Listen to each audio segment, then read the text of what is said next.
Bueno, buenos días. Es un gusto poder estar acá con ustedes y con este selecto grupo de disertantes que vamos a tener ahora.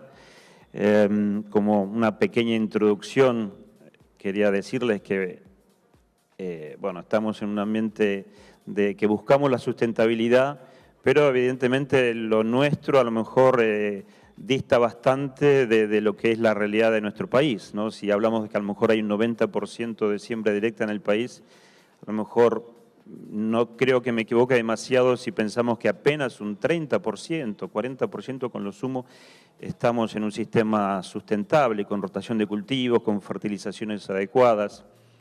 Y el resto sabemos lo que es, un monocultivo de soja, que a lo mejor en siembra directa, pero eso no alcanza. Y bueno, las consecuencias están a la vista, hay mucho deterioro de suelos, mucha erosión hídrica porque el agua no infiltra,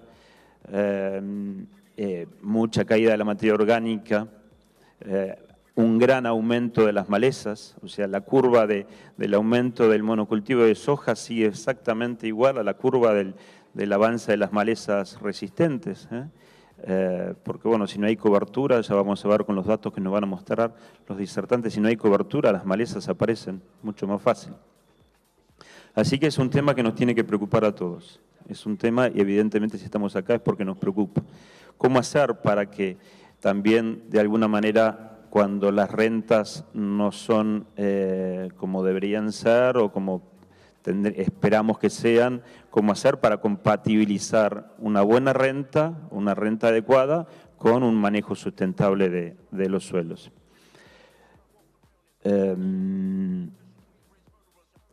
Bueno, vamos a hacer primero entonces tu presentación, Santiago, una presentación así como más ecológica y después ya nos vamos a ir metiendo más en los temas agronómicos. Gracias. ¿Qué tal? Buenos días a todos. Muchas gracias por venir acá y muchas gracias a Presid por la invitación a participar en este panel. Yo hoy les voy a hablar 10 minutos donde voy a querer que queden dos mensajes claros. Voy a hablarles sobre el desarrollo de la agricultura multifuncional, un concepto nuevo para nuestra agricultura, con el objetivo de promover la biodiversidad en los agroecosistemas pampeanos. Esos mensajes que quiero que queden los voy a presentar al principio, así eso nos ayuda a guiarnos durante la presentación y prestar atención en estos 10 minutos. El primero es que la biodiversidad en los agroecosistemas está sosteniendo la producción agropecuaria y provee beneficios a la sociedad en su conjunto. También involucremos a la sociedad en espacios urbanos y rurales. La agricultura desempeña efectivamente múltiples funciones que son de importancia para toda la sociedad. Y el tercer mensaje, que quizás es más novedoso para nuestro ambiente, para nuestro país, es que los agricultores y la población rural podrían cumplir el rol de custodios de la biodiversidad en los agroecosistemas. Primero, para hablar de biodiversidad y hablar de servicios ecosistémicos hay que saber a qué nos referimos. Esto es un concepto que surge en la Convención para la Protección de la Tierra, la Cumbre de la Tierra de Río del 92, donde se empezaron a identificar servicios de la biodiversidad. Después se hizo un panel interdisciplinario de biólogos, agrónomos, economistas, donde identificaron estos servicios. Identifican 4 servicios de provisión que lo conocemos mejor, que tiene que ver con la provisión de alimentos, agua potable, fibras, combustibles, soporte de la producción primaria, esto es el soporte de la producción de biomasa vegetal, regulación de procesos que tiene que ver regulación del clima, la calidad del aire, regulación de procesos biológicos como puede ser el control biológico de plagas y malezas, y también incorporan un cuarto servicio que son los servicios culturales, que tienen que ver con toda la experiencia estética, recreativa o cultural que tenemos de un espacio, de un ecosistema. Esto puede ser gente que le guste cazar, pescar, avistar aves, hacer un picnic en una zona rural, o solo recorrerla o vivir en ella, o darle algún valor debido a que pertenecen a una nación y hace su significado como nación. Estos servicios están aportando bienestar humano y todos que deseamos que contribuyan a reducir la pobreza. Podemos identificar factores directos que están afectando los servicios ecosistémicos. Uno de los principales son los cambios en el uso de la tierra, las invasiones biológicas, el cambio climático, y también hay efectos indirectos que tienen que ver con factores demográficos, la globalización de la economía, las migraciones de personas. Entonces, sabemos que este es un pilar, estos 4 pilares son centrales para sostener la vida sobre la Tierra, principalmente la vida humana y todas las cosas que nosotros como sociedad usufructuamos. Ahora vamos a ir recorriendo los mensajes. El primero tiene que ver con que la biodiversidad se está sosteniendo en la producción agrícola. La biodiversidad es el conjunto de los organismos desde el nivel mínimo, que es el nivel de genes, individuos, poblaciones, comunidades y ecosistemas que podemos describir sobre la Tierra. Estamos hablando de toda la biosfera y lo que la parte viva de la Tierra está haciendo y nos está proveyendo. Aquí podemos identificar un montón de funciones que desde la biología y la agronomía reconocemos que tienen que ver con los microorganismos del suelo, las raíces de las plantas, la cobertura del suelo, la función de las leguminosas, la materia orgánica del suelo, los microbios del suelo, insectos benéficos, roedores, aves, la vegetación nativa, aves, abejas y murciélagos y otros insectos, todos están desempeñando alguna función que es importante para la agricultura, ya sea de la salud del suelo, el ciclado del agua, el ciclo del carbono y otros nutrientes del suelo, el control y la regulación de plagas y la polinización. Todas esas son funciones ecológicas y biogeoquímicas que son claves para sostener la producción agropecuaria. Ahora, el otro mensaje es ¿dónde está la biodiversidad?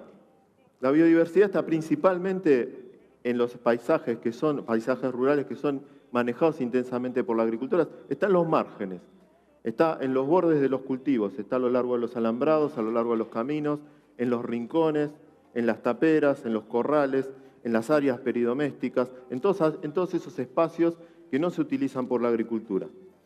Pero, sin embargo, la vegetación en estos ambientes es controlada intensamente. Las razones son preventivas en lo que hace a la protección de cultivos, la proliferación de plagas, malezas, y eso tiene un impacto de externalidad, un impacto no buscado de afectar la biodiversidad reduciendo los hábitats para la vida silvestre, que muchas de ellas cumplen las otras funciones. Las funciones que les mencioné recién, perdón. Entonces, una parte de la sociedad puede decir, sobre la base de los resultados que tenemos de pérdida de biodiversidad a nivel global, es que la agricultura puso contra las cuerdas a la biodiversidad. Que la intensificación de la agricultura, si bien aumentó la producción de alimentos, también generó pérdida de hábitats que tuvieron un efecto negativo sobre la biodiversidad. Ese es un mensaje muy fuerte en la sociedad, principalmente la sociedad urbana que está desconectada del ámbito rural, que está desconectada de la producción agropecuaria. Entonces, ahí se representa un desafío importante, varios desafíos podemos decir, para el sector agropecuario en su conjunto, no solo los agricultores, los asesores, sino todo el sector agropecuario aquí enfrenta un desafío. ¿Cómo podemos buscarle respuestas a esos desafíos? Lo importante es empezar por uno. Y uno de los objetivos que podemos plantearnos desde el sector agropecuario, y me incluyo porque trabajo en una facultad de agronomía, desarrollo mi investigación en agroecosistemas, soy parte del problema, quiero ser una parte de la solución, y uno de los desafíos es que trabajemos juntos para desarrollar una agricultura más multifuncional, que se exprese la multifuncionalidad de la agricultura. Para esto es importante que la definamos. ¿Qué es la agricultura multifuncional? Otra vez, esto surge en dos instancias, la Cumbre de Río del 92 y la Política Agraria Común de la Unión Europea también en el año 92. Donde define que la agricultura multifuncional está expresando una idea en la que los agricultores no solo cumplen la función de producir alimentos, fibras y biocombustibles. También están dinamizando la provisión de servicios ecosistémicos, son servicios derivados de procesos ecológicos hacia la sociedad. Porque una parte importante de la superficie de la tierra está manejada por la agricultura, y no solo para producir alimentos, fibras y enfermedades, sino también ese espacio rural, ese espacio habitado por la población rural. Entonces, la población rural y sus agricultores están manejando los recursos naturales, tienen una función en manejar y conservar la biodiversidad y también son un espacio para la recreación de la sociedad que vive en ciudades. Aquí la clave para promover, o una de las claves para promover la multifuncionalidad de la agricultura, está en reconectar al sector agropecuario con los consumidores, los que principalmente hoy día viven en espacios urbanos. Nosotros podríamos decir que en Argentina 8 o 9 de cada 10 de los habitantes de nuestro país viven en un espacio urbano. Y la población que está directamente relacionada con la agricultura es mínima, pero está contribuyendo al PIB del país de una manera importante. Lo bueno sería que le mostremos a la otra parte de los argentinos que no está ligada al sector agropecuario todas las cosas que suceden en la agricultura, más allá de producir alimentos, fibras y biocombustibles. Y aquí está el rol de los agricultores y la población rural, es de convertirse en custodios de ese espacio que utilizan para la agricultura. Entendamos un poco más la multifuncionalidad y cómo se expresa en distintos niveles. Muchos de los procesos que pasan en la sociedad, que pasan en sistemas ecológicos, en los agroecosistemas, están anidados jerárquicamente. ¿Qué quiere decir? Que hay partes que están incorporadas o están aglutinadas en partes mayores. Forman conjuntos mayores con una función que supera a la suma de las partes. Hay propiedades emergentes que surgen de la acción combinada de esas partes en un nivel inferior. En lo que hace la multifuncionalidad de la agricultura, nosotros tenemos un límite que nos une o nos separa con lo global, que es la frontera de nuestro país. Argentina tiene un territorio, tiene una frontera, tiene una constitución, una ley común, tiene provincias, y dentro de las provincias podemos encontrar departamentos, partidos, pero principalmente comunidades rurales que están asociadas con la agricultura. Y también podemos identificar la unidad básica de la producción agropecuaria, que yo le denominé una chacra, pero pueden ser distintos tamaños de explotaciones, que son los que dinamizan la producción agropecuaria. Entonces, las acciones más directas hacia la multifuncionalidad que contribuyan a los usos múltiples de la agricultura va a estar en el nivel local, va a estar a nivel de chacras, va a estar a niveles de cuencas, va a estar a nivel de un territorio o un paisaje delimitado dentro de un partido, dentro de un paraje. Y eso va a estar anidado hacia arriba, donde las acciones principales van a estar desde la chacra, las asociaciones de productores a nivel local y en el marco legal, marco institucional y reglamentario dentro de los límites de una provincia. Es en ese lugar donde las acciones van a ser más efectivas. Un ejemplo es la ley que tiene la provincia de Santa Fe para la conservación de los márgenes de caminos. Ha tenido acciones efectivas, principalmente la autopista que va de Rosario a Santa Fe, y eso fue una política de Estado donde hubo una reglamentación y hay acciones. Eso solo para darles un ejemplo.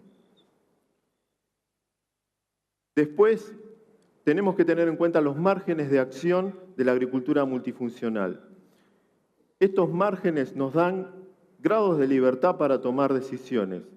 Puede haber niveles de multifuncionalidad desde muy baja a muy alta dentro de dos límites que están dados por los niveles de productivismo o el foco de la empresa agropecuaria a orientarse a la producción o a orientarse a otras actividades que no son directamente productivas y están asociadas con servicios ecosistémicos.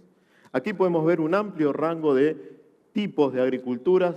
Estos tienen un amplio margen de toma de decisiones y grados de libertad, mientras que esto se achica cuanto el tamaño de las explotaciones y su capacidad de tener capital o dinamizar el capital y de la tierra disminuyen. Entonces, dentro de este rango nosotros trabajamos. Pero seguimos con lo mismo, ¿no? Ahora, nuestro desafío va a ser desarrollar la agricultura multifuncional que va a requerir no solo la participación del sector agropecuario, sino de toda la sociedad en su conjunto. Aquí hay una cuestión de imagen en la que hay que trabajar con toda la sociedad, es que el agricultor está produciendo alimentos, fibras, biocombustibles y está prestando un servicio a la sociedad. Hay que quitarle una mala imagen que tiene la agricultura en lo que hace a destrucción de la biodiversidad, destrucción de hábitat, impactos negativos sobre el ambiente. Eso es una imagen que hay que volver a conectar con la sociedad. Hay que decirle, no, nosotros estamos contribuyendo a la sociedad con esto, con producir alimentos, generar riqueza para el país, también para conservar la biodiversidad. Porque eso se contrapone mucho con otro mensaje que nos muestra la sociedad en la que la agricultura está sosteniendo una parte importante de la riqueza del país. Una parte importante del ingreso de divisas al país se debe a la agricultura. Eso aparece en los diarios, lo sabemos todos. Acá ahora nuestro desafío es empezar a trabajar para convertirnos en custodios de la biodiversidad en los agroecosistemas. No podemos echarle la culpa a los asesores, no podemos echarle la culpa, o mejor dicho, necesitamos el apoyo de los asesores, necesitamos el apoyo de asesores de las universidades, de los institutos de investigación, del CONICET, para que ayuden y colaboren con el agricultor a desarrollar protocolos, estrategias para conservar la biodiversidad en los agroecosistemas. Tampoco podemos echarle la culpa a cuestiones conspirativas o gente que busca especular.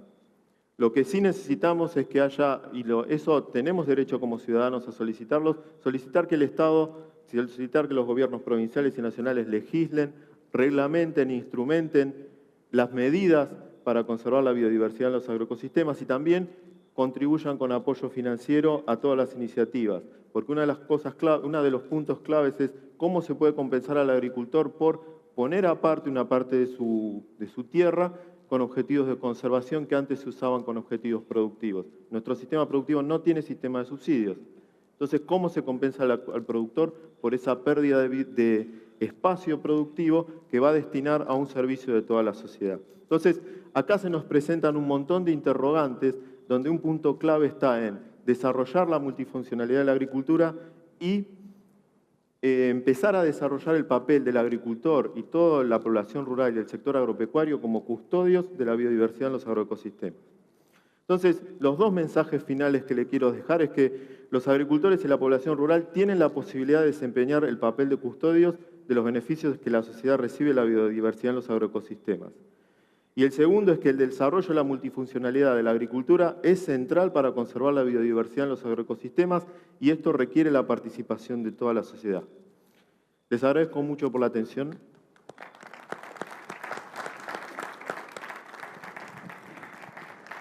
Bueno, muchas gracias, Santiago. Después vamos entonces al final, vamos a hacer una ronda de preguntas. Bueno, Fernando, adelante.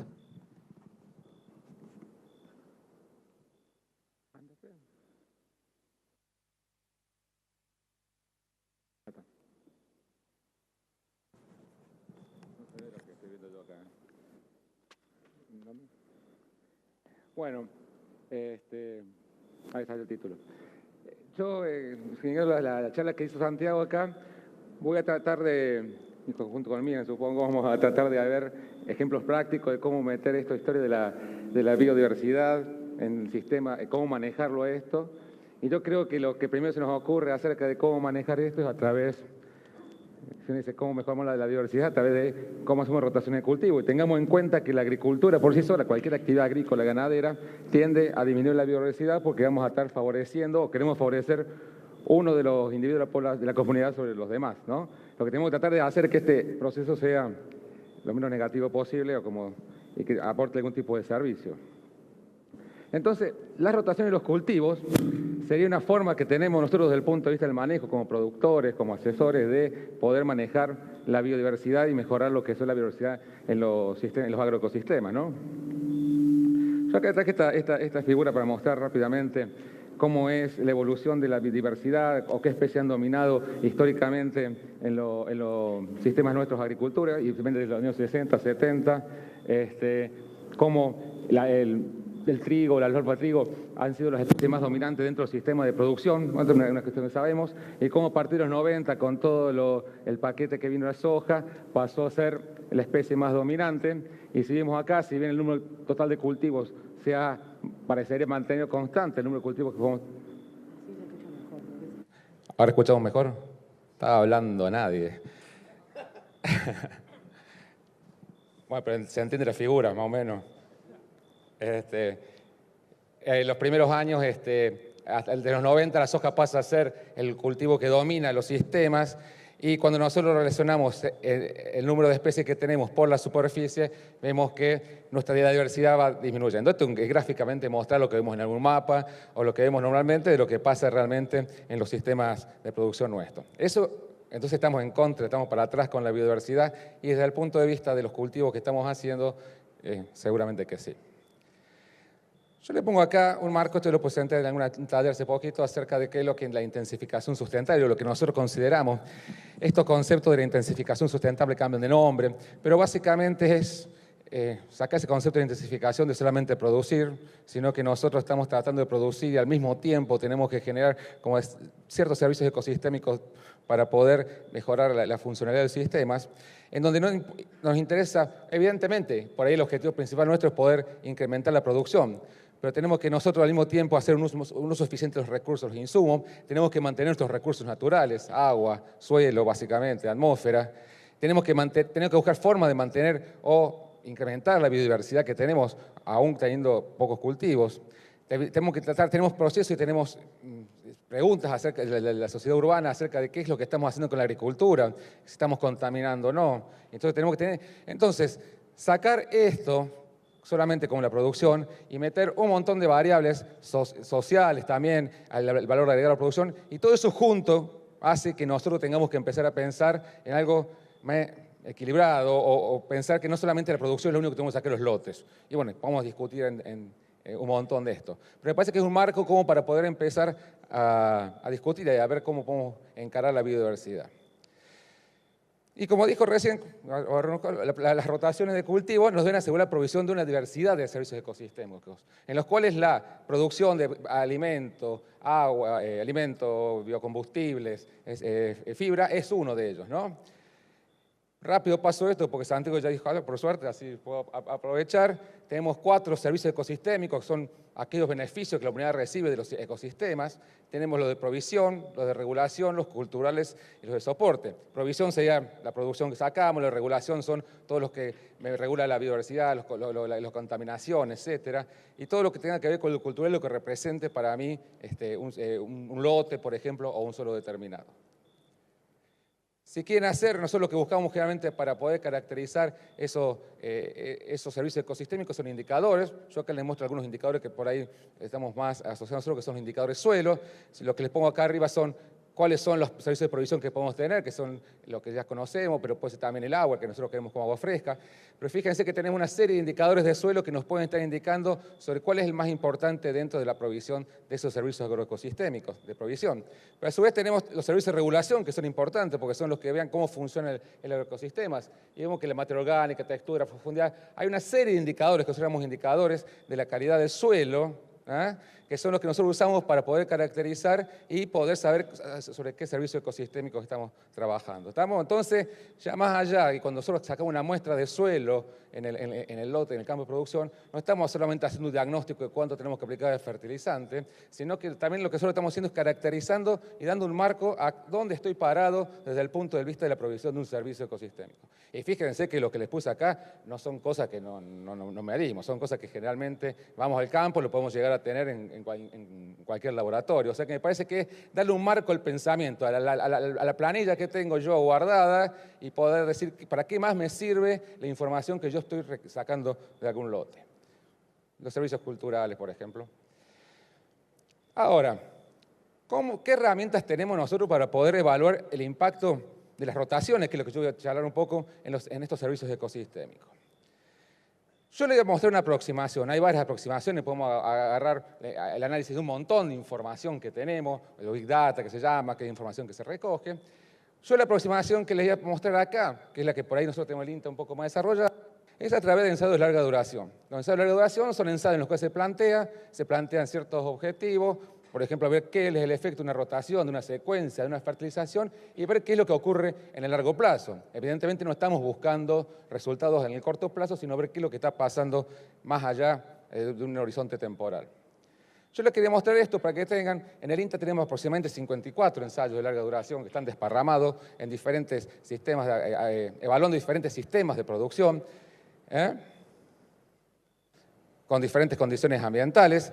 Esto lo estamos por colgar en una página, estamos juntando, estamos por publicar un libro acerca de los principales logros que han tenido, pero me parece que con sus limitantes y sus virtudes es un buen marco para poder empezar a ver qué es lo que nos están proveyendo las agencias de rotación. Y después tengo 10 minutos, ¿no? Algunos ejemplos de esto, ¿no?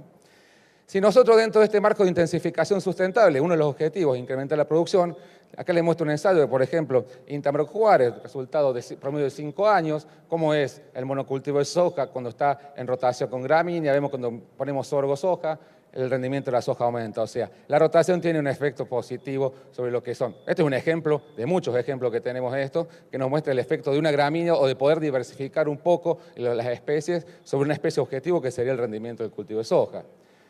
Pero si dentro de este marco de intensificación sustentable queremos ver por qué variando o diversificando hacemos un uso más eficiente de los recursos e insumos, yo les mostré un resultado acá acerca de, por ejemplo, cómo capturamos radiación cuando hacemos dobles cultivos. Lo que está en blanco es soja y lo que está con los diferentes colores es arvejas sojas, cebada soja, 2 tipos de trigo, un maíz ultracorto. Y siempre en la medida que nosotros diversifiquemos, incrementemos el número de especies, podemos hacer un uso mejor del recurso temporal, porque estamos usando mejor el tiempo, tenemos una mayor eficiencia en la radiación capturada y en el mismo serie de experimentos vemos cómo tenemos una mayor eficiencia en la captura de agua. O sea, tenemos un recurso que tenemos que utilizar, tenemos el agua, que solamente con un cultivo, aprovechando y solamente no teniendo tanta diversificación, vamos a estar para atrás.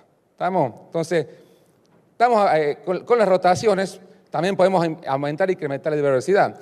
Estos son resultados de un ensayo que tenemos larga duración en oliveros. Lo que estamos viendo acá es actividad fosfatasa. La fosfatasa es una actividad enzimática que nos estaría dando indirectamente algún tipo de actividad microbiana diferente. Y para que vean rápido, lo que está por abajo de todo es un monocultivo de soja, lo que está acá en verde, en línea llena, es el monocultivo de soja cuando se le pone un cultivo de cobertura gramínea. Y en la medida que vamos, los azules son cuando se incrementa, los azules rojos se incrementa la intensificación sustancial, que llamamos nosotros, que es meter más cultivo por unidad de tiempo. ¿Pero por qué metemos eso? Porque nos favorece y tenemos las posibilidades climáticas. Haciendo algún tipo de etnograma o algún tipo de clasificación, nosotros al meter más biodiversidad o meter diferentes especies dentro de este sistema, podemos separar sistemas diferentes de producción. O sea, estamos a poner un ejemplo, para mostrar, hay bastantes ejemplos de esto, cómo nosotros cambiando e incrementando el número de especies dentro de la rotación, podemos aumentar la biodiversidad. También nos interesa ver qué pasa con los procesos de contaminación, ¿no? Y hay muchos procesos de contaminación. Nosotros manejamos insumos, que los tenemos que manejar eficientemente y tenemos que ver la forma de manejar, de ver que esto no tenga algún efecto negativo. Como ejemplo de esto, también en oliveros, nosotros hemos estado midiendo las emisiones de óxido nitroso. Óxido nitroso, por ejemplo, son gases que son importantes desde el punto del efecto invernadero. Y, por ejemplo, acá tasa de emisión, durante 2 años lo estuvimos midiendo sobre sistemas rotados y sobre monocultivo de soja. Y vemos que si bien son bajas las emisiones, en general, cuando tenemos algún sistema con mayor presencia de cultivo, en promedio las emisiones son un poco más bajas. Y básicamente, no me voy a meter en el otro tema porque no voy a llegar sobre esto porque es mucho más complicado, pero si queremos mantener los recursos naturales, y acá sí tenemos bastante experiencia, que es lo que nosotros vemos cuando medimos los ensayos de larga duración. Y, por ejemplo, si hacemos balances de nutrientes, esto es fijación de nitrógeno, soja primera y soja segunda, pero fijémonos acá, en la medida que nosotros metemos más cultivos, se diversifica más, podemos llegar a tener un mayor aporte de nitrógeno en la fijación biológica. Estos son ensayos, por ejemplo, de larga duración de fertilización con fósforo y para mejorar el balance de fósforo en el sistema. Fíjense cuando nosotros mejoramos la relación aplicación y en la exportación aparente, como un indicador como el fósforo Bray del suelo puede estar incrementándose hasta los niveles que nos buscaría que fueran los de respuesta. Todo esto es, ¿por qué lo podemos tener esta información? Porque son ensayos de larga duración en el cual nosotros estamos esperando y no esperamos un solo año para ver los resultados. Y podemos buscar indicadores acerca de un balance de nutrientes, por ejemplo. Si queremos, por ejemplo, estos son resultados del ensayo de larga duración de Balcarce, de Guillermo Studer, en el cual muestra cómo, a medida que pasan los años con agricultura, disminuye el carbono orgánico, que es un indicador central dentro de la agricultura, y cómo al empezar a hacer una pastura podemos llegar a mejorar ese indicador de la calidad del suelo. Me muestro otro ensayo de Concepción del Uruguay sobre monocultivo de arroz, comparando con arroz y pasturas y situaciones intermedias, y cómo esto, que es el índice de inestabilidad, mientras vamos más para acá, el suelo es más inestable. El hecho de hacer monocultivos o no diversificar hace que perdamos o bajemos los valores de estos indicadores de la calidad del suelo. Y para terminar otro más, esto es el ensayo de larga duración del pergamino, son todos, como decimos en prensa porque lo estamos por editar en el libro, para dos sistemas como intensificar, que sería poner más cultivos, nos aumenta un poco el carbono, pero solamente cuando comparamos esto con un monocultivo de soja con el resto. Lo que estoy hablando de esto es un montón de ejemplos, y hay bastantes ejemplos locales y zonales en los cuales nosotros podemos ir y ver, porque la respuesta va a ser diferente sobre estos indicadores de suelo.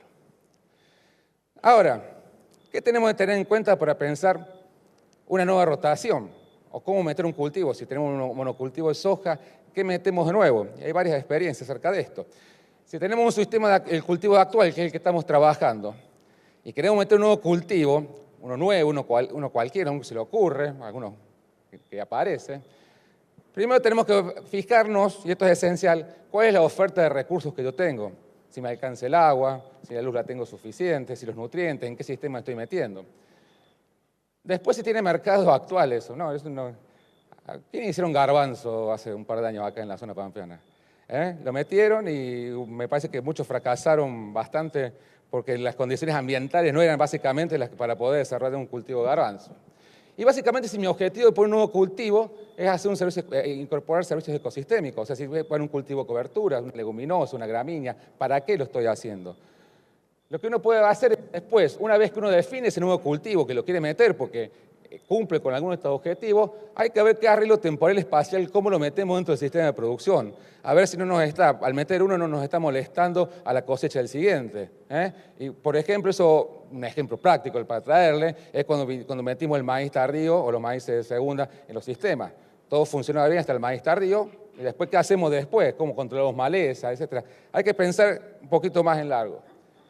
Y obviamente que si uno quiere incorporar, tiene que buscar algún tipo de herramienta de simulación, simular las probabilidades de rendimiento, o usar las lluvias, usar la cuestión climática, para saber qué es la posibilidad, para poder meter ese cultivo en este nuevo sistema de cultivo y aumentar la biodiversidad.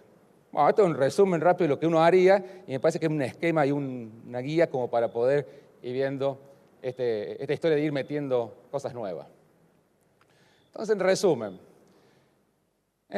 yo les mostré acá una forma de abordar el impacto de las rotaciones a través del uso de los ensayos de larga duración.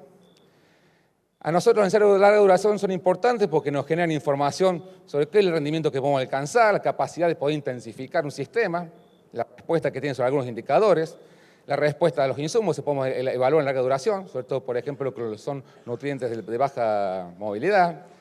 ¿Qué potencial? Los ensayos de duración nos pueden servir para ver si hay en el largo plazo pérdidas de nutrientes, si hay contaminantes, conocer el riesgo de intensificación. A nosotros algunos ensayos de esto, o experiencias a diferentes escalas, nos puede dar una idea de la degradación que tenemos. Y evaluar y tener evaluación sobre un montón de esa lista que yo les puse ahí de los indicadores, que son indicadores que van a ir cambiando solamente con el tiempo. Y básicamente, muchas veces, muchos de esos modelos que nosotros usamos para simular qué pasa, sobre todo lo que tiene que ver con la dinámica de la materia orgánica, de los nutrientes del suelo, lo usamos a los ensayos de larga duración. O sea, parece que es un capital importante a tener dentro del país.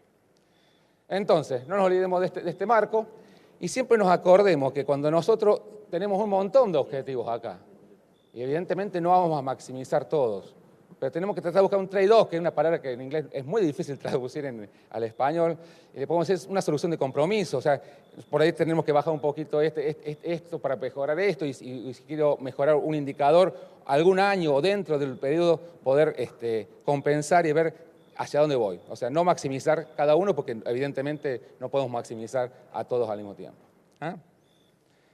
Bueno, muchas gracias, y acá tienen un montón de contactos para vernos. Bueno, Fernando, muchas gracias. Les recuerdo, por favor, si pueden ir enviando preguntas, o los que quieran, ¿no es cierto? Pero para que, bueno, después podamos tener un buen panel de preguntas y respuestas. Seguramente hay muchas dudas que van a ir quedando, y hay muchos temas para aprovechar con estos especialistas.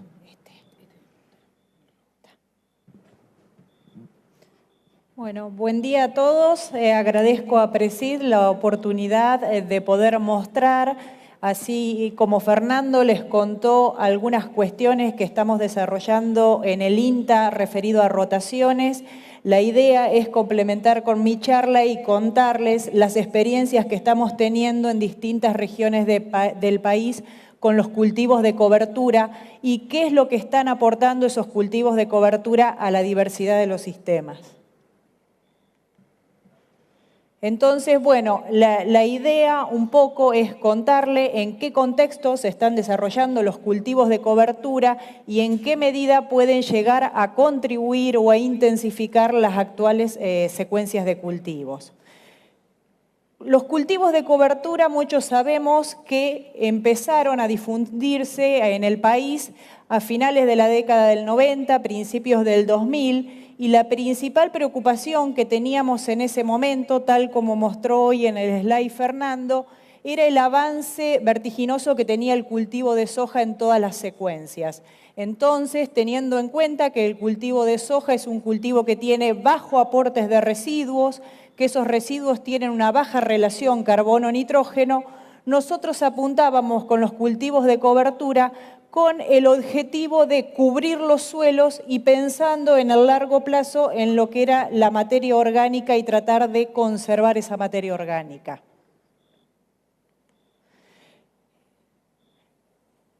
Pero ¿cómo fueron aportando hoy esos cultivos de cobertura? Inicialmente se originaron en región pampeana, empezaron a evaluarse y ahora les voy a mostrar cómo en distintas regiones del país, con distintos ambientes, semiáridos o subhúmedos, tanto en región pampeana como extrapampeana, esos cultivos de cobertura hoy se están instalando.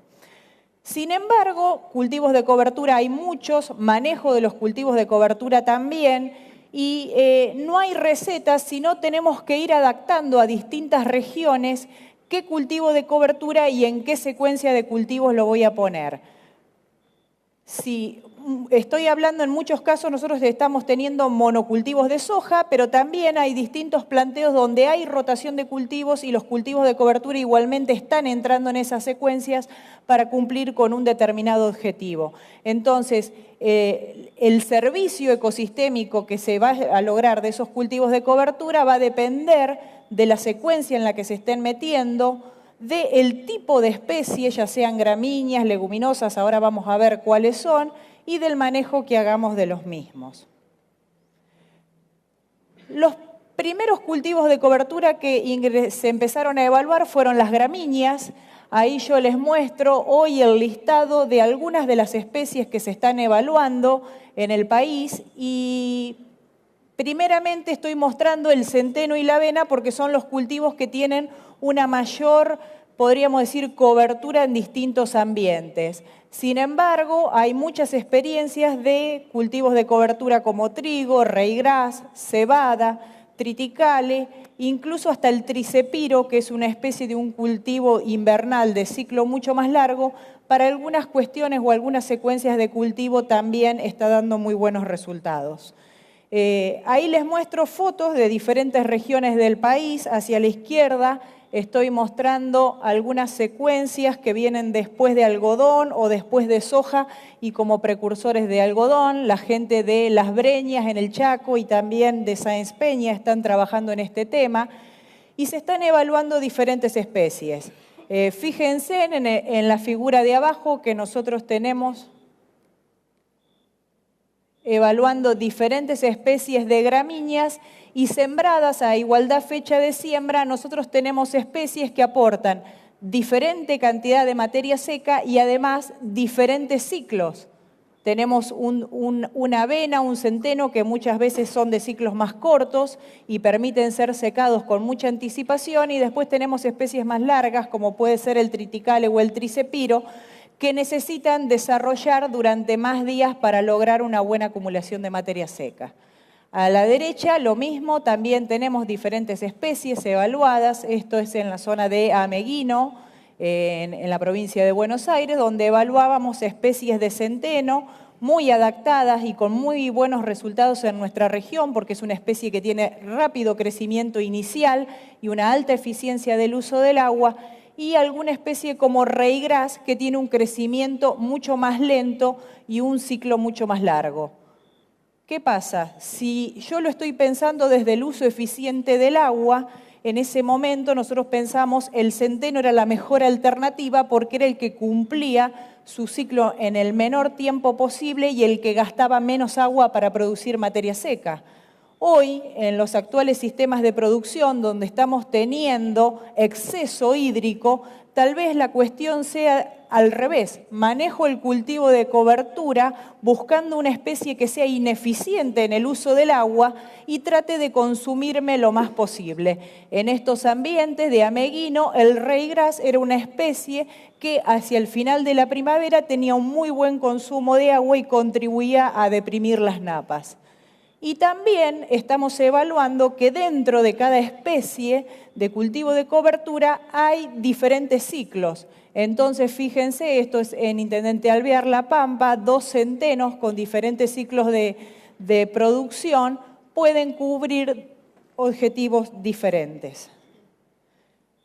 ¿Qué pasa con las leguminosas? Después de las gramíneas son las leguminosas las que le siguen en orden de importancia en los sistemas de producción.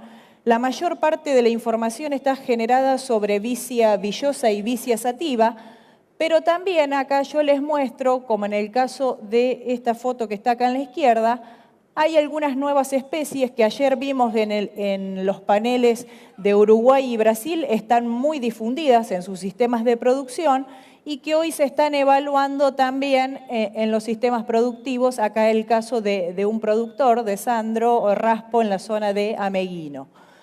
Y también en el caso de las crucíferas, ya hace varios años que el INTA de Pergamino había empezado a desarrollar el aporte que hacían los nabos a las secuencias productivas en la zona de Pergamino.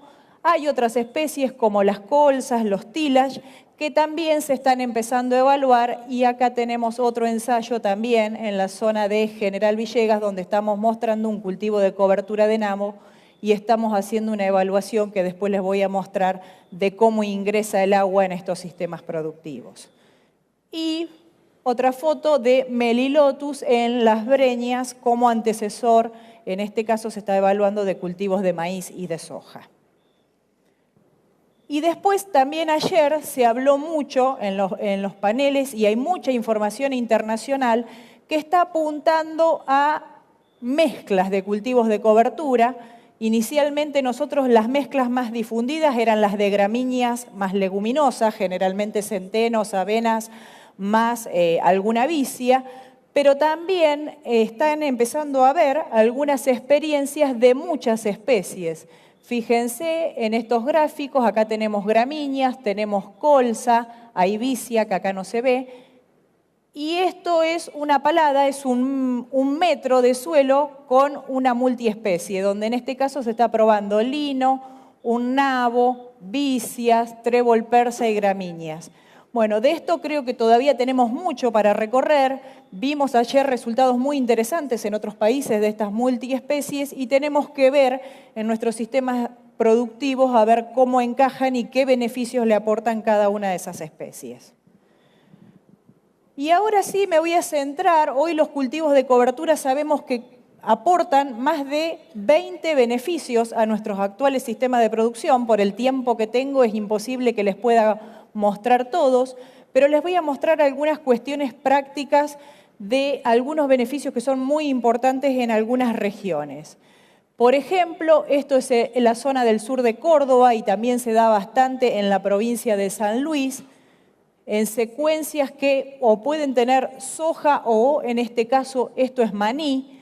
Y fíjense cómo están los lotes después del arrancado del maní en el invierno.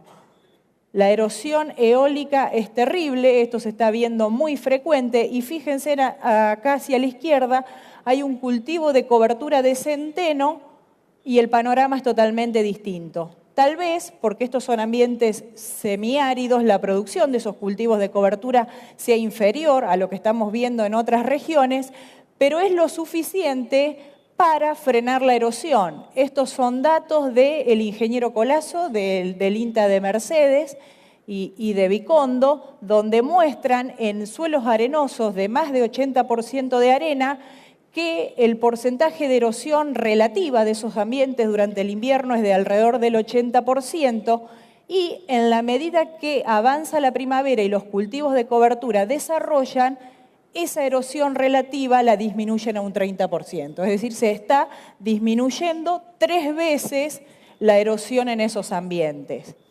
También es muy común en algunos ambientes tratar de incorporar los cultivos de cobertura al boleo como una estrategia de ganar tiempo, porque en este caso es sobre un cultivo de maíz y muchas veces sembrar el cultivo de cobertura después de la cosecha del maíz hace que se siembre tarde.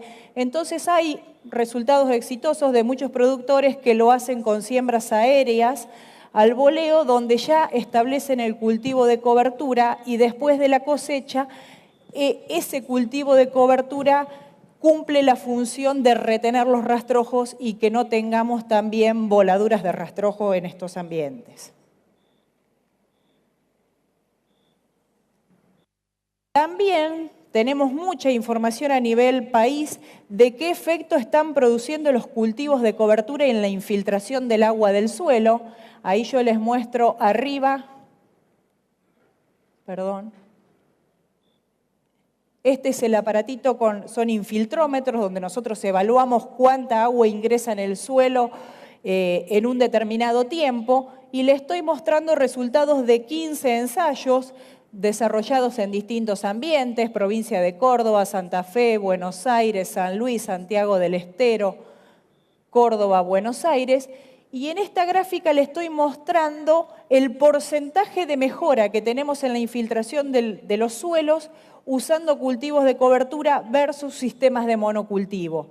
Y si bien tal vez el promedio sea que estos cultivos de cobertura nos están aportando un 30% de mejora en la infiltración de agua en los suelos, hay ambientes donde prácticamente se duplica. Entonces esto es importantísimo para lo que hoy decíamos. Estamos viendo que hay cada vez más procesos de erosión, tanto hídrica como eólica, a nivel de país, y tener estos suelos con un desarrollo de estructura y de materia orgánica que les permita ingresar más agua, hace que de alguna manera, si ingresa más agua por unidad de tiempo, mucho menos agua se va a ir drenando hacia los bajos.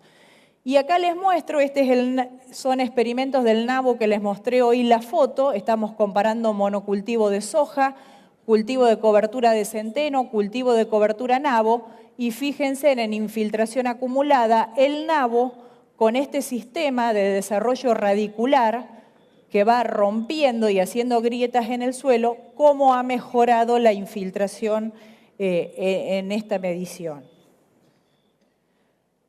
Y cuando hablamos de diversidad, esto es lo que estamos viendo en muchos ambientes. En este caso le estoy mostrando fotos de la zona del norte de La Pampa, suelos que fueron desmontados y que entraron en agricultura. Y después de varios años de agricultura, el suelo está así, planchado, sin nada de cobertura, con compactaciones, estructuras laminares, versus el vecino con el mismo suelo, suelos en algunos casos limosos, con un cultivo de cobertura. Entonces, cuando hablamos de diversidad, ¿de qué estamos hablando? Acá estamos teniendo raíces durante el invierno, estamos teniendo vida, y fíjense lo que es la estructura de este suelo versus este. Esto lo estamos viendo en muchísimos ambientes.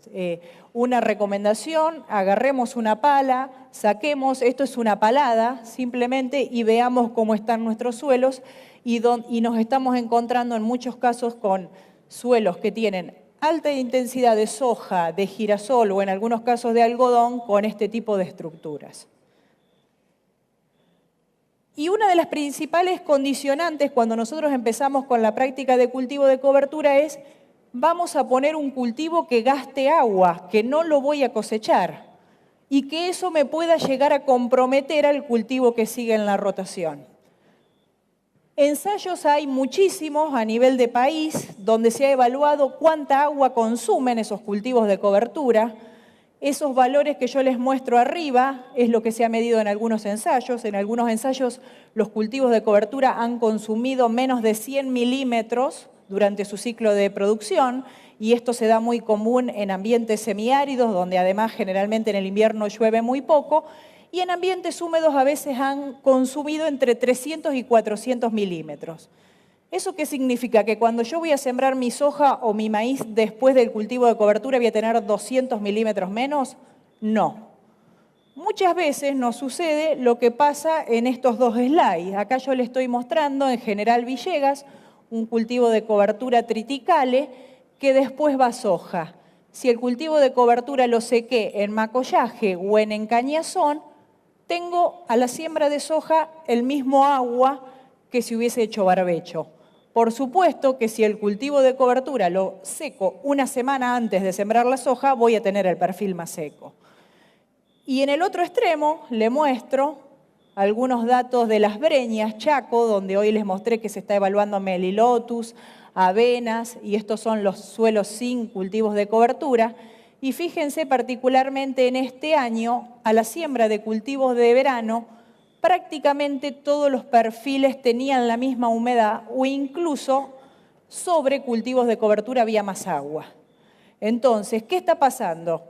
Nuestros barbechos limpios, sin cultivos, sin malezas durante el invierno, no en todos los casos están almacenando agua. Muchas veces el agua, por estar el suelo desnudo, se pierde por evaporación. En algunos casos hay perfiles de suelo que no pueden retener mucha agua, entonces si están limitados por tosca, ese agua, una vez que el perfil se llena, se va hacia los bajos, o en caso que tengamos suelos profundos, va hacia las napas. Entonces, como no somos eficientes a veces con nuestros barbechos, los cultivos de cobertura lo que pueden hacer es utilizar ese agua durante el invierno y después prácticamente pasarle, como dice acá, al cultivo siguiente un costo hídrico de cero. ¿Por qué digo costo hídrico de cero? Porque tuve un cultivo consumiendo a veces 200, 300 milímetros, pero yo llego a la siembra de mi cultivo de renta con la misma cantidad de agua en el suelo. También mucho se habla de la dinámica del nitrógeno en los sistemas productivos, y acá juegan un rol bastante importante lo que son las leguminosas. En este caso yo les muestro dos experiencias de vicia como cultivo de cobertura antecesor de maíz tardío en dos ambientes, Marcos Juárez, datos de Cristian Cazorla y su grupo, y datos del Chaco de Graciela Guevara y su grupo, donde vemos los rendimientos de maíz después de los diferentes tratamientos de cultivos de cobertura. Fíjense en esta foto de la vicia, la nodulación que tenemos en este sistema. Entonces, el aporte que estamos haciendo a nuestros sistemas de una fuente de nitrógeno desde la atmósfera. Para el caso de Marcos Juárez, si nosotros vemos y nos plantamos acá en la izquierda, barbecho de soja sin nitrógeno en el maíz y vicia sin nitrógeno en el maíz, tenemos un 25% más de rendimiento sobre el antecesor vicia. Por supuesto, si ese maíz lo fertilizamos, estamos reemplazando la fuente de nitrógeno que va a tomar el cultivo, y tal vez la brecha entre los dos sistemas de producción, antecesor soja, antecesor vicia, sean menores, pero aún así con vicia estamos teniendo un 6% más de producción. Estos son datos de 5 años de evaluación, donde los cultivos de cobertura produjeron entre 1.500 hasta 9.000 kilos de materia seca, con un valor de 5.000 kilos de promedio, y a este valor de 2,5 de porcentaje de nitrógeno equivale entre 100 y 130 kilos de nitrógeno que están retenidos en la biomasa de estas leguminosas. Resultados interesantes, acá también en el Chaco. En este caso, todos los antecesores a la siembra de maíz tuvieron la misma disponibilidad de agua, pero fíjense la brecha que tenemos entre los diferentes antecesores. Antecesor vicia, 10.000 kilos, antecesor gramínea, 6.000-7.000. ¿Qué está pasando acá? Acá seguramente estamos teniendo en esta secuencia gramínea un barbecho posiblemente demasiado corto, donde estas gramíneas están inmovilizando nitrógeno. Entonces, tenemos que ser muy cuidadosos cuando decimos qué especie de cultivo de cobertura que ponemos como antecesor, y en aquellas secuencias que nosotros vamos a hacer gramínea, tener un tiempo de barbecho entre los dos cultivos para que parte del nitrógeno que está retenido en la biomasa del cultivo de cobertura después esté disponible para el cultivo de maíz siguiente. Esto es al revés, esto es captura del nitrógeno residual a través de un cultivo de cobertura, esto es en La Pampa, un cultivo de maíz que fue fertilizado y que después se le sembró un cultivo de cobertura en el invierno, tal vez la foto se ve demasiado oscura, pero acá tenemos donde el maíz estaba fertilizado con una alta dosis, donde hubo exceso de nitrógeno que quedó en el suelo y que seguramente podría estar sujeto a lavado con las lluvias del otoño, es captado por el cultivo de cobertura y ese nitrógeno que es captado por el cultivo de cobertura produce diferentes niveles de materia seca. El que captó el nitrógeno del suelo, casi 5.000 kilos de materia seca, y en las parcelas que no tenían nitrógeno, una producción mucho menor. Esto, ahora vamos a ver, la producción de los cultivos de cobertura está muy relacionada después con el efecto que cumplen sobre la población de malezas. También en la provincia de La Pampa, lomas arenosas con más de 80% de arena. Hoy los cultivos de cobertura, acá sí también, lo que yo les decía, tenemos una secuencia gramínea con un barbecho adecuado entre los dos cultivos, donde vemos que el cultivo de cobertura lo que hace es regular la temperatura del suelo. Muchas veces hemos encontrado entre 5 hasta 15 grados de diferencia entre suelo desnudo y suelo cubierto por un cultivo de cobertura, y este es el estado que tiene el cultivo de maíz en pleno enero, en un suelo desnudo, sin nada de cobertura, con este nivel de estrés, y en un suelo que está de alguna manera regulando el tema de temperatura y humedad superficial. Y por último, y creo que es lo que más se está trabajando ahora en lo que es cultivos de cobertura, es qué impacto están teniendo estos cultivos en la dinámica de malezas. Yo acá les muestro 2 ensayos de cultivos de cobertura hechos en la experimental de Villegas, donde evaluamos diferentes vicias y diferentes gramíneas y cuál fue el control que tuvo sobre algunas malezas, más específicamente sobre rama negra. Si nosotros vemos hacia la derecha, acá tenemos una vicia villosa. Esta es la dinámica de malezas que tuvimos en este ensayo. Tuvimos más malezas al principio, cuando estas malezas emergieron en junio, y fíjense, en la medida que el cultivo de vicia fue cubriendo el suelo, de alguna manera hizo que la población de malezas fuera disminuyendo significativamente, no a niveles de 0, pero niveles muy bajos. Esto es un cultivo de vicia que no recibió ningún tipo de tratamiento químico durante el invierno. Diferente fue en este caso la vicia sativa, que para nosotros es una especie que crece menos durante el invierno y generalmente tiene mucho menos materia seca que una vicia villosa, donde al tener menos materia seca y cubrir menos el suelo, acá fíjense tenemos el testigo, la vicia sativa y la vicia villosa, ambas sembradas el mismo día, entonces fíjense la diferencia de ciclo y de cobertura que hay sobre el suelo. Bueno, si bien logró un control de malezas, eso fue un poco menor. Y acá tenemos lo que fue, para nosotros un testigo, un barbecho sin control químico, y acá tenemos el barbecho tradicional que hacemos todos. Algún 2,4-D con algún residual durante el invierno, se hizo acá el barbecho químico, y fíjense, aún con barbecho químico tuvimos alguna más rama negra que solamente con el cultivo de vicia. Otro ensayo, tenemos diferentes malezas en el barbecho, suelo desnudo, también con control químico durante el invierno, esto fue a la siembra del maíz, planteos de vicia y planteos de centeno más vicia. Estos 2 sistemas tenían mayor producción de materia seca y por lo tanto cubrían mejor el suelo, y fíjense en los niveles despreciables de malezas que había en ese momento.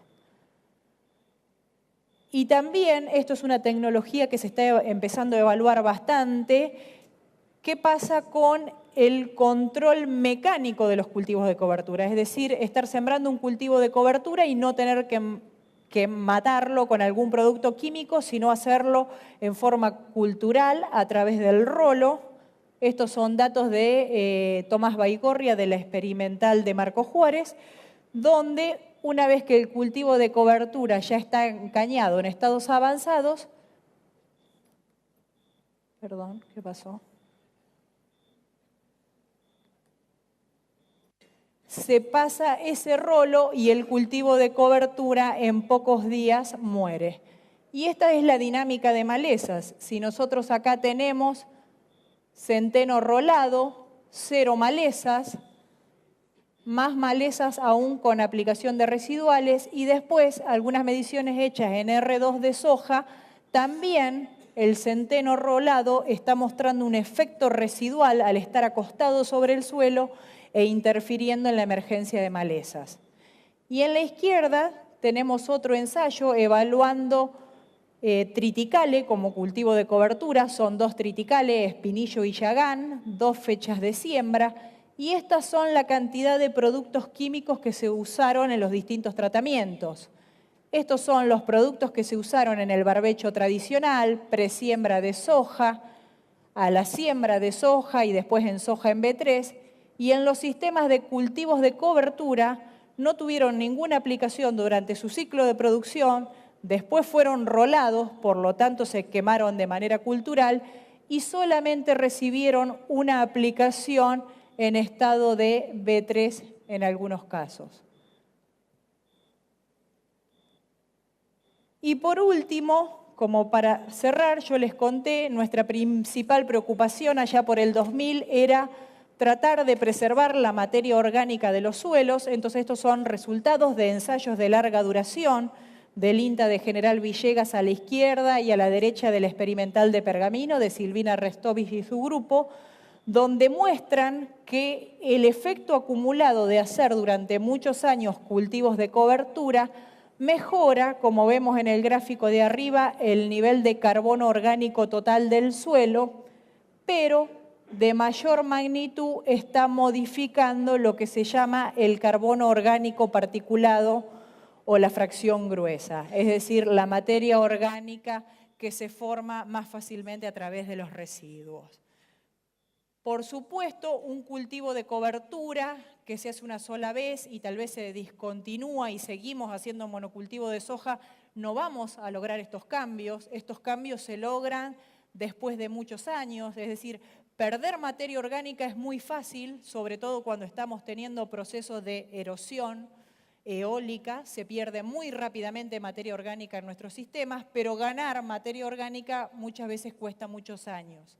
Entonces, si bien yo acá le estoy mostrando estos valores con importantes cambios en los niveles de materia orgánica, esto se logra después de varios años de efectos acumulados de incorporar gramíneas a las secuencias productivas.